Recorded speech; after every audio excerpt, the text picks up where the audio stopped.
Dnes o Ficových zapredaných petolízačoch a Šimečkových liberálnych hyenách.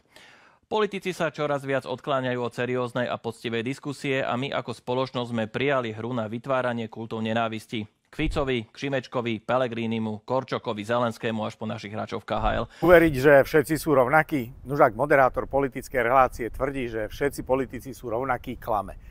Ak by to robil na objednávku štátov strany, nerobil by to inak. Šíri Ficovskú lož o tom, že všetci sú rovnakí zlodeji, klamári a šíritelia nenávisti ako on.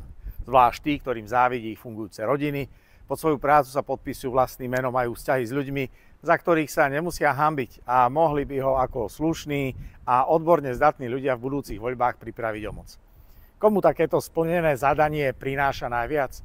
No tým, ktorí nám tu teraz vládnu. Vadí im, že sa im pozerá na prsty verejnosť a vyšetrovatelia a že predsa len môžu skončiť pred spravodlivým súdom.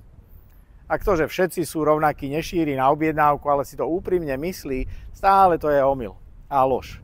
Takto to vyzerá, keď je kráľ nahý. Čo si myslíte vy?